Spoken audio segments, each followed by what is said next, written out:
Hello everyone. Today we are presenting our computer science Term Project, which is a database-driven web application with Flask and MySQL. The system is composed of two integrated modules, human resource management and project management. Both modules operate on the same shared database.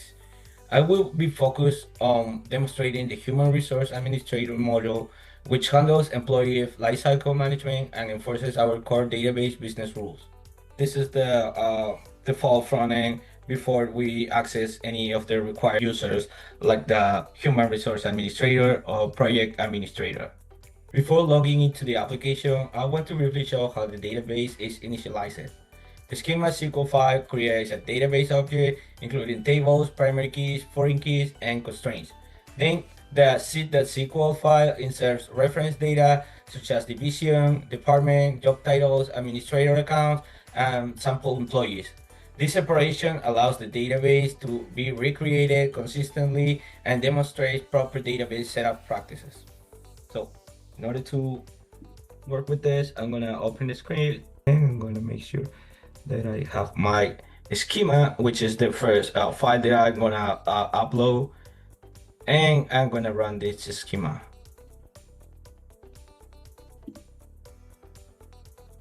This schema is also shared in the project report, so you can also take a look on that. Similarly, we are gonna also open the script to open the seed.file file. Again, we're gonna run it. And now our database should be with all the records needed to perform the test. All right. So now I will log in as a human resource administrator. The system uses role-based access control. Human resource administrator and project manager have access to different modules, even though they share the same database. So the human resource roles are protected by using the human resource required decorator at the application level. Now I'm gonna show how to log in into as an administrator based on the data that we have in our user account. I'm gonna first show you the tables here. I'm gonna quickly update it, and here are all the tables. So we're gonna go into this user account table, and I'm gonna populate the data that is in here. So we defined some roles, for example, the human resource administrator and the project manager administrator has this role. So with this, we can show all the administrator actions that our system had. So as you can see, the administrator for human resource is Alice.human resource, and the temporary password was set to 1234 by default. So you're gonna log in as Alice human resource, then I'm gonna type the password 1234. All right. So this is the human resource administrator dashboard. From here, the human user can manage employees, organizational structure, and payroll reports. The dashboard is divided into three areas: employee management, organization, structure management, and payroll reporting. Each section interacts directly with the database and enforces schema level rules, each of them. So for now, I'm going to show you how to create an employee from the human resource administrator side. So to create an employee, required fields such as employee name and division must be provided. Department assignment is optional, which reflects one of our key business rules. So we're going to create an employee. I'm going to use the technology division for this. And I'm not going to put any department for this. I'm going to create a user called Giovanni as my name. And I'm going to add a title of developer. This user never existed in the database. Okay, I'm going to give you like a very short overview of what we have in our database. I'm going to view all employees that we already added to the seed.sql file. So we're going to be able to see something. And as you can see, this is the list of employees. This also have some actions as edit room phone. This is for editing the room and phone, the job history, and how to deactivate a user. We will talk about that later. So for now, we can see we have none in the records, and we can also create a new employee from here. So let me just find the operational division between technology. Let me find technology division. Then we are not gonna save a department for this, and then I'm gonna put user called Giovanni Temp. This is gonna be the first user that we're gonna create from the human resource side. So let's add a title developer and let's add a phone number. I'm just gonna put this phone number. So for here, we're gonna create this employee. And as soon as we create this employee, we can see that Giovanni is also listed here. We can go into our database and, for example, create a query to show this employee, this new employee. You can see the employee has a department of null, which means this employee doesn't belong to any department. Okay, great. We have Giovanni. So now what we can do, we're gonna also update Giovanni temp. I will update the employee's job title or the department. This action triggers job history tracking. So if instead of overwriting data, the system preserves the previous role in the employee job history table. The employee table always represents the current state, while job history stores historical transaction. Okay, let me edit, and we have Giovanni as a developer, and now we are gonna change to an operation division to Giovanni, and now we're gonna give him a department. Now Giovanni belongs to human resource department, and we can select him as an operation manager.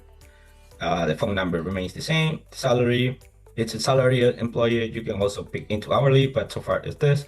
So we're gonna save the changes, and now you see that Giovanni, it was updated to a human resource department. So for now, we can also see the Giovanni temp history. So first, Giovanni used to be a developer, and now Giovanni is working into the human resource department. Maybe because it pays more, $90,000. So we can go back to employees, and we can see.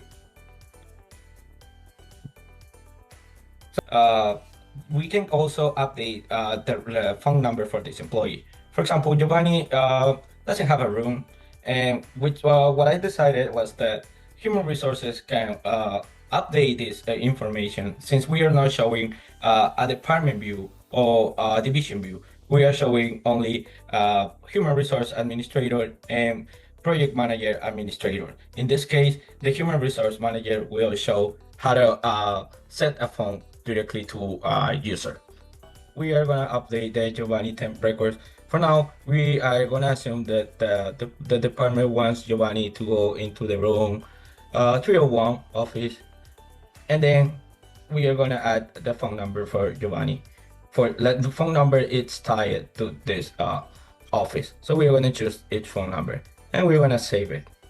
So as you can see now, the current assignment that we have updated, Giovanni office is enrolled in room 301, and the phone number is 5550301. All right. Now, something else that I wanted to show you as well is that we can deactivate employee.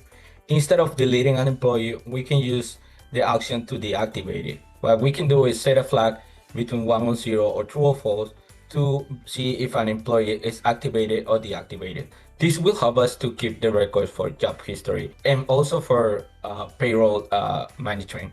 Because if we delete the records, then we don't have a record saved in our database. So at the end of the year, we will not be able to see the records for payroll and also some information that they may need it at the end of the year or for taxes purposes. So we are gonna deactivate Giovanni, but first we are gonna see something. As you can see, Giovanni is inactive right now. Giovanni has like its active record set as 1. But what's gonna happen when we deactivate Giovanni? You will see. So we deactivate Giovanni, and right now Giovanni doesn't show in the employees records. But going back to the employee database, the employee table, we're gonna run it again, and you will see that Giovanni has its active record as 0, which means Giovanni is not an active employee. Some other functionalities that I added was the organization structure. developed a form to create a new department when it's needed. So now I added organization structure. I wanted to be able to create a department, create a job title, and view all the job titles with the salaries. Here you can see is the titles and the base salaries. So from here we can also create a job title. Let's say operation division, and then the job title it's gonna be new title operation division, and the salary it's gonna be $50,000, and we're gonna create the title. So if we see the title is the new title that we created here is the new title operation division with the salary of $50,000. Okay, so when it comes to payroll overview, I also created an overview for the tables. For the employees by department, we can see the quantity, how many employees we have in each department. We have an IT department, human resource department, one in the finance department. So when we go back, we also want to see our payroll overview.